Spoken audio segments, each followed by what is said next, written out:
up, everybody? Welcome to the Court Vision Podcast. Today we have a super special guest. We got a Swiss Army knife, Akachi Okugo, and does music, player development for the Sacramento Kings, assistant coach for the Stockton Kings, has Made in Sac apparel, doing big things out here in Sacramento. Akachi, thanks for joining the show, man. How you doing today? Man, appreciate you. It's a pleasure. You've always been a real one since we've known each other since kids. So I'm honored to be on the show. Guys, you running it up. So I'm here. Man, trying to. I appreciate it. I think the first time I seen you, bro, was when I came out here from Ohio, right? I came to, I think it was Jesuit versus McClymonds. I think that was the first game I saw you play. And you was balling against the best team, one of the best high school teams ever. You know what I mean? Yeah. That was something crazy, and I've always noticed your talent since then and your mindset, and I got to play against you growing up as well. So I can't wait to get on with this podcast, man. So first question: what made you fall in love with basketball? Man, basketball. It's just a unique game. Like with me, I'm super competitive, as you know, and man, just the competitive nature of hoops.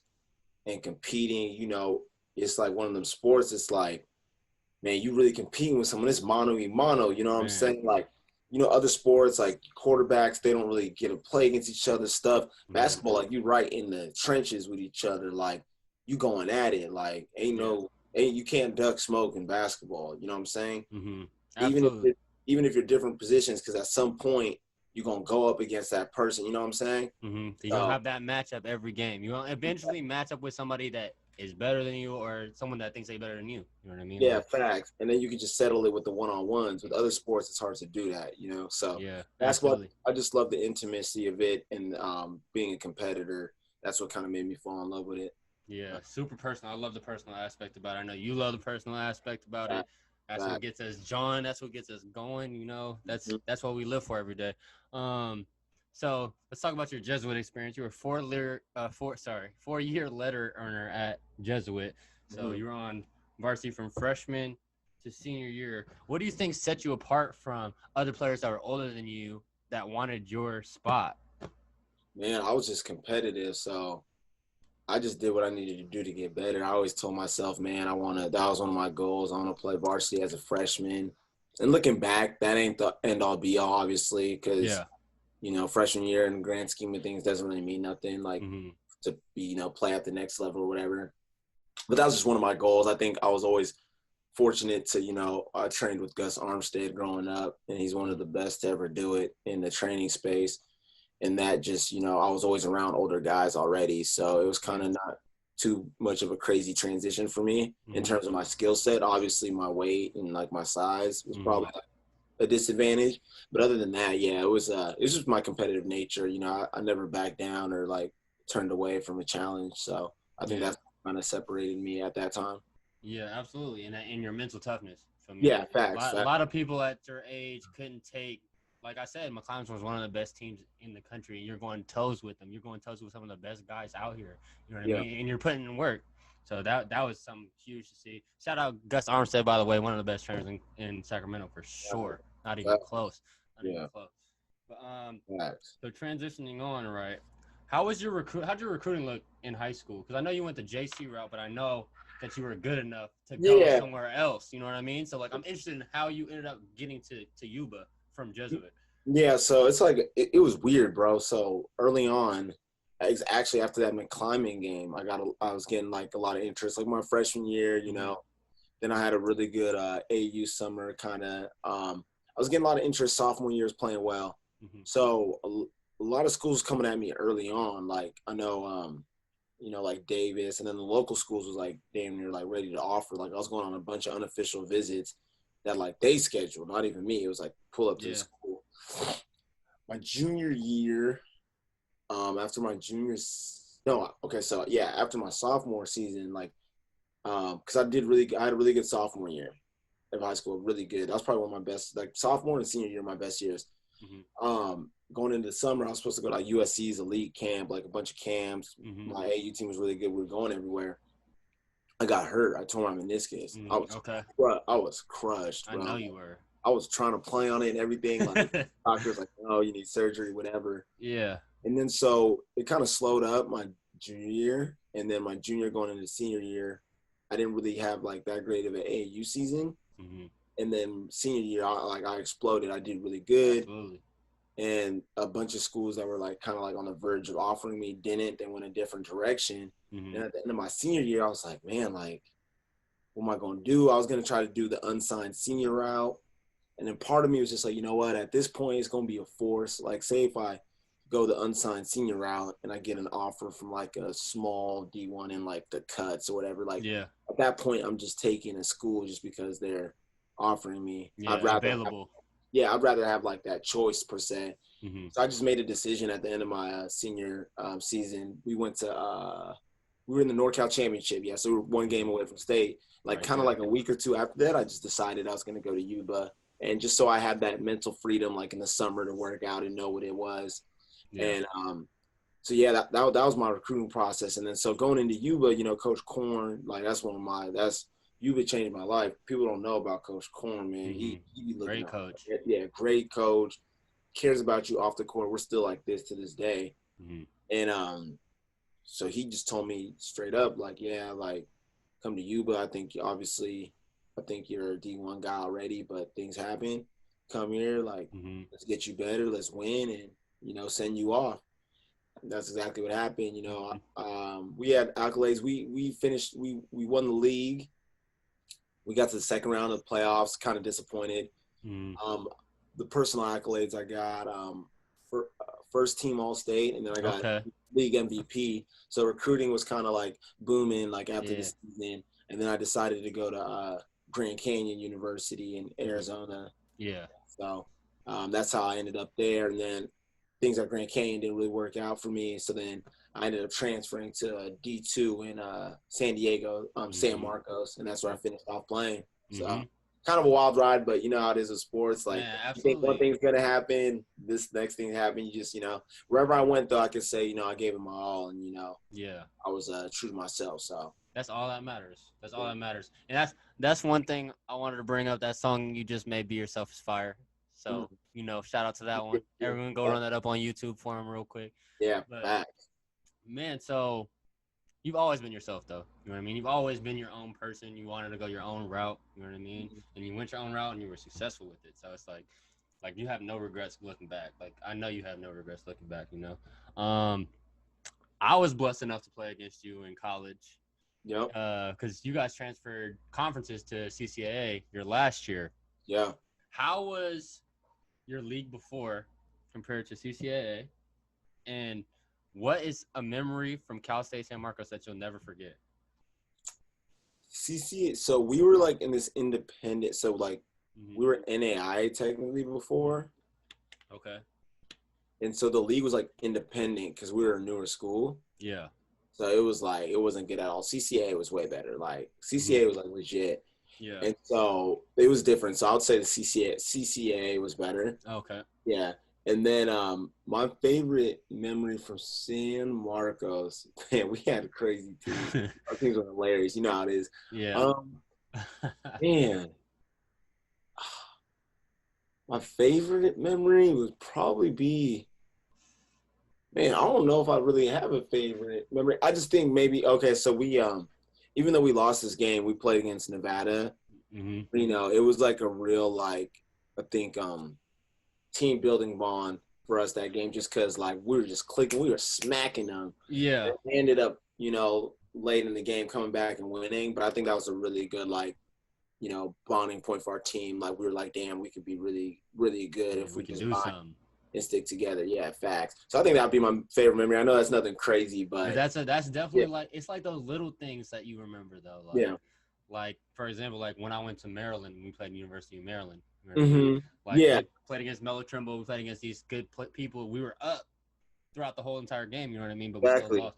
But it's like, you know, like it's those moments that you realize who your teammates are, your family around you, you feel me? And you guys grow closer through that experience, and you put those goals ahead of you, and then you know you can get them. You know you're good enough to get them. You know what I mean? Facts. That's real. That's real. That's the most important thing, you know, like team. But people underestimate how good a team can be that's bonded together.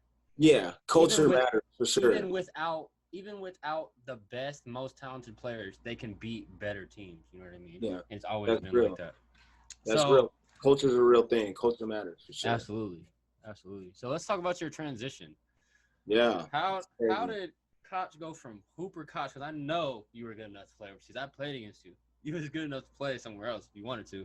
Yeah. Why did you decide to go this route? Like, and how did you stumble upon this opportunity with the Kings? Man, I don't even know if it's necessarily stumble because in the back of my mind, you know how competitive I am. I feel like, shoot, I never really like said I'm done hooping. It just happened. Like, Yeah. I'm crazy. He said, I'm ready to go right now. Yeah, next year you might see me in on Stockton school, Kings. like, yeah, something crazy. Player But coach, no, man, musician. I was working out, and I was working out with Gus, obviously, and waiting to like see if I was gonna get any job offers overseas. Mm-hmm. And then all of a sudden, Kings hired a new coach, Dave Yeager at the time. He asked Gus, "Do you know any guys who are in town? Like, do you know any younger guys like who want to help out with the team, whatever?" Mm-hmm. So, bro, he mentioned me, and I was kind of like reluctant because I was like, I don't know what this, like, I don't really know what I'm about to do. Yeah, you don't know what you're signing up for. Yeah, I didn't have a job at the time, so I was like, all right, like, I'll try it out. Like, I was even reluctant to take it. Mm-hmm. And then, boom, like, I show up, and it's like, I had a job, bro. Like, it was just, like, weird. It was God, bro. It just happened. Literally just like that, Dre. Like, and then the next thing I know, I'm like, player development's my title. I'm training guys.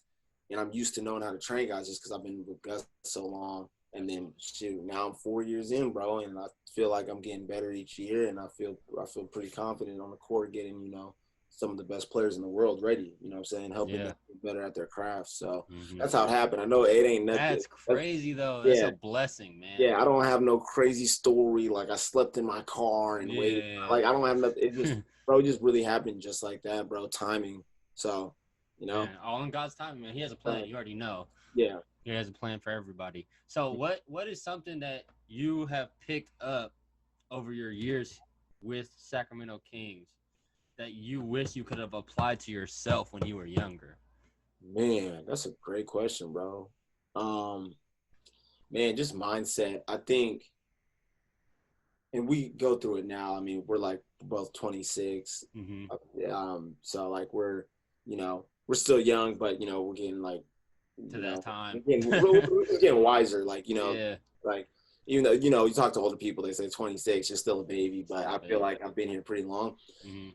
But to answer your question, I think just like mindset, bro, like mindset, because, we get as athletes and competitors, like, and I'm super competitive, you get so competitive to where like you just want everything to like go your way, me, and then you let it like take you away from like the bigger picture. So like there's times where I'd be pouting in games or this and that if I get taken out, or if I'm not scoring, or if I feel like people not passing me the ball. And like a lot of people are talented, bro. So I think like 90%, especially at that level of like NBA, like everyone could shoot, dribble, pass to a certain degree. Man, like 90% of it is really mental and how you approach every day and stuff. And so my mental could have been better in terms of how, like, have goals for yourself, but just focus on winning and getting better every day. The rest of the things will like take care of itself, Yeah, so, absolutely. I feel like a lot of younger players are like that too, like they get to this point where they want everything to go their way, and when things don't start going their way, they don't know how to handle it. You know what I mean? That's something that I've noticed with my team too, because I coach a high school team now. I was definitely one of those guys. Facts. Even though I was good, like, so I worked hard. I would never like not go hard. Yeah. But I would just like, and I was a leader, but there's just sometimes I was acting like a brat or like whatever, wasn't being a good teammate or person because things weren't happening for me, Yeah. So, from what you've learned with the Kings, what's something you could tell younger players about their work ethic and their mentality going into training, going into a new season, as far as going into games, the whole breakdown? You feel me? Yeah. I'll just say, man, like, it's crazy because you're coaching now and like crazy going from being a youngin to coaching. the same stuff coaches are telling us. I'm sure you're like relaying to your team. Mm-hmm. I would say, man, really, really, like, it goes by fast. Do not take it for granted because you never know, injuries, freak accidents, whatever. Like, really, like, tomorrow's not promised. Mm-hmm. And I just think, like, as a player, you'll be happy with yourself if you know you gave it all you got, you know? So I try to apply that to whatever I'm doing in life now, just even just this podcast, even like, or anything I'm doing, you know, just give it all you can, and just know that when it's all said and done, you can say like you have no regrets because you went as hard as you could and you gave it all you got, you know? Yeah, absolutely. So we talked about the personal trainer coach. Let's talk about the assistant coach now. Yeah. How do you transition from that? Like you're going from getting players better to worrying about team success. So how do you differentiate the two, and how do you approach them differently? Because you have to have a different type of temperament with each one of them. You know what I mean? You can be more relaxed when you're working somebody out, and you can be more, serious when you're coaching. So how do you differentiate that? I think for me, it was like, it's still the same because obviously, you know how these coaches have dual roles. Like, obviously, you got to know the X's and O's, but then obviously, you got to be good enough to work guys out, know how to get guys better. I think for me, I learned a lot, like, because this was my first year literally on the bench of like a staff and being in coaches' meetings and watching film, helping run practices, doing scouts of the other team. So I think it was a rough transition for me at first because, you know, with training, I'm so like, that's kind of like my niche. So yeah, second nature. Yeah, I could just go in and, you know, I'm on the fly with it. With coaching is more like, dang, there's a lot of preparation. Absolutely. That comes with it. Not only you got to know what your team's doing, but you got to know what the other team is doing. Like, like how it's gonna matchups, plays, what's gonna make us successful against this team. How do they play? So I think for me it was just an adjustment because of just preparation and knowing that, like, dang, like if you want to put your team in the best position to win, like you got to prepare. It's important, you know. Absolutely. So yeah, it was definitely a transition for me, but I think I handled it well, and I'm still growing and stuff. I still have a lot to learn, so I'm embracing the challenge, you know.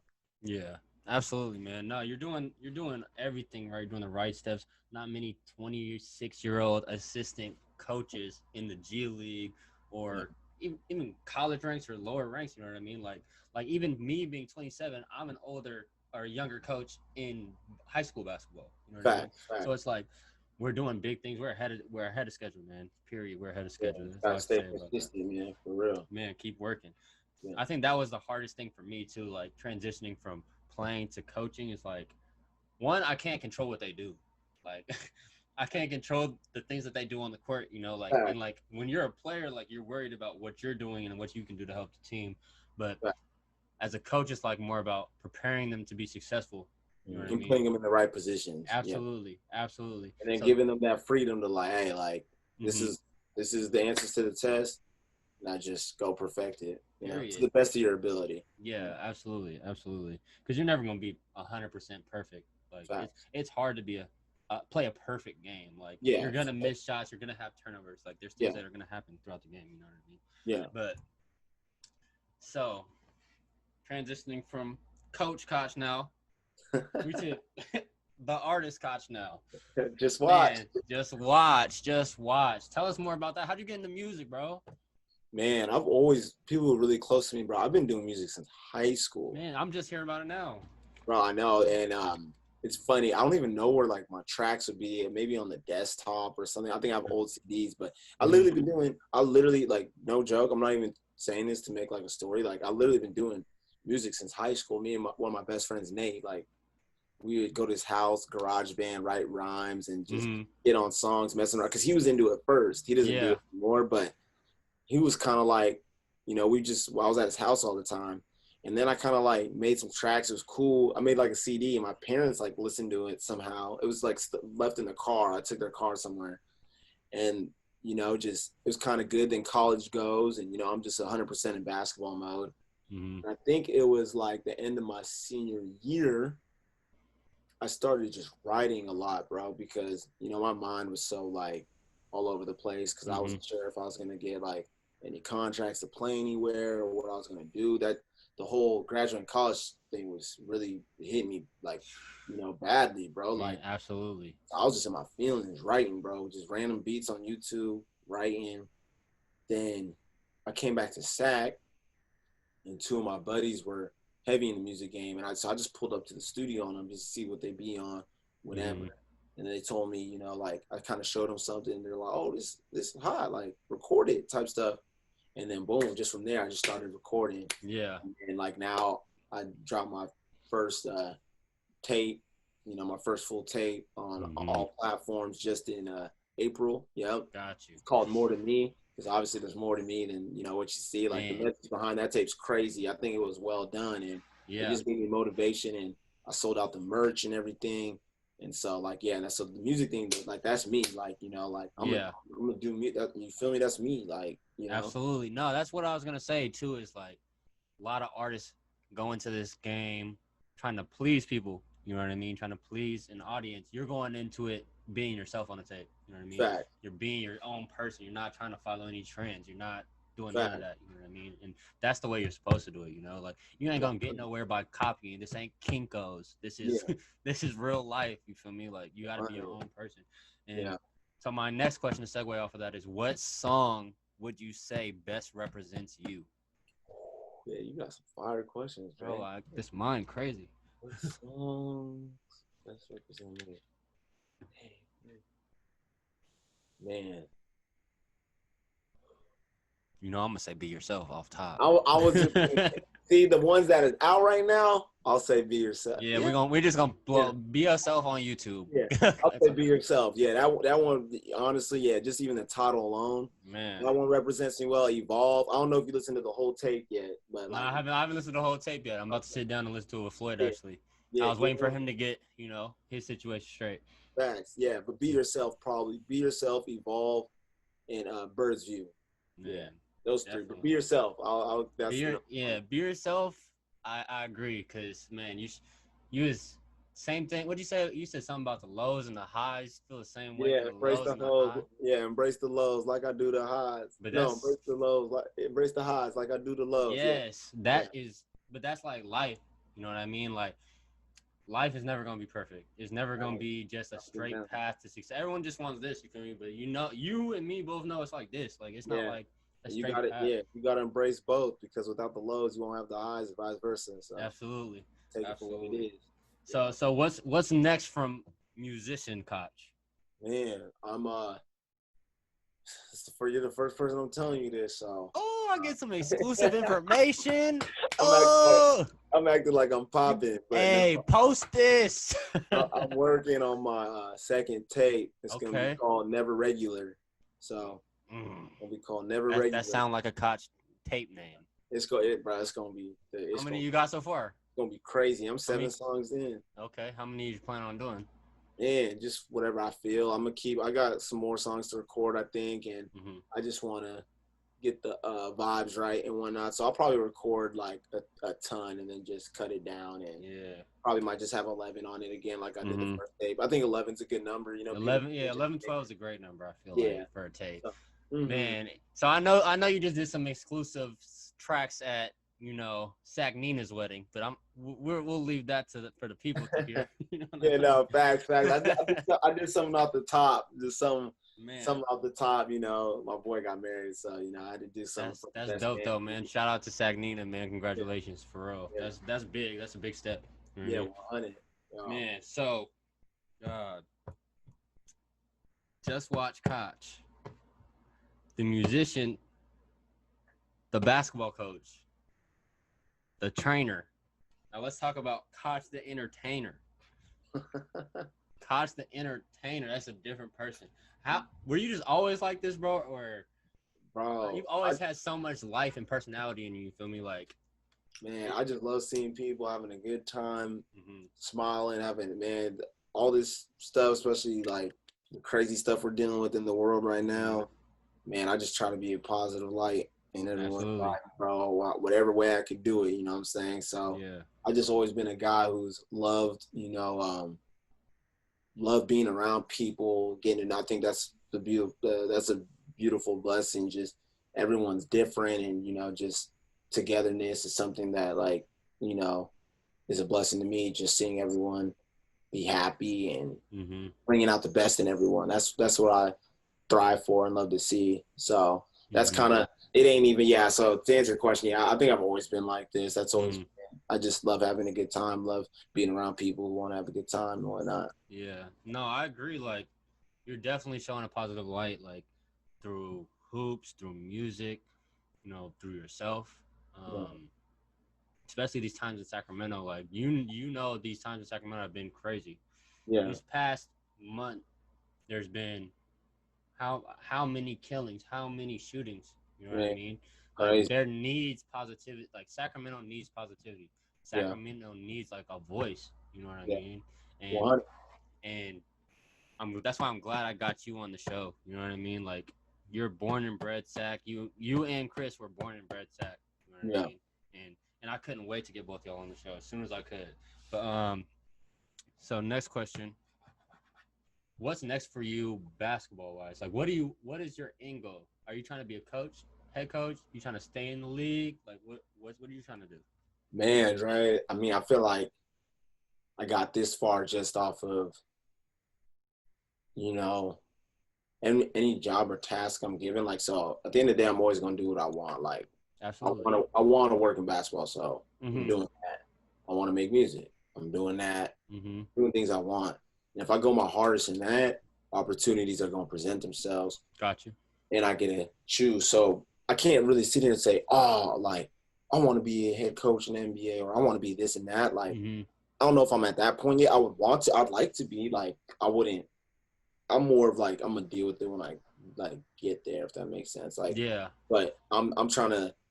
I don't want to get too caught up in it's like small steps. Like, I'm being the best player development coach, assistant coach I can be, and then when opportunities arise from that, I'm gonna reevaluate it. Or, you know what I'm saying? Yeah, you're being the best person and musician and coach and personal development trainer you can be day by day. Yeah, but I'd love to be. I think that'd be a dope situation. I just don't want to just put that out.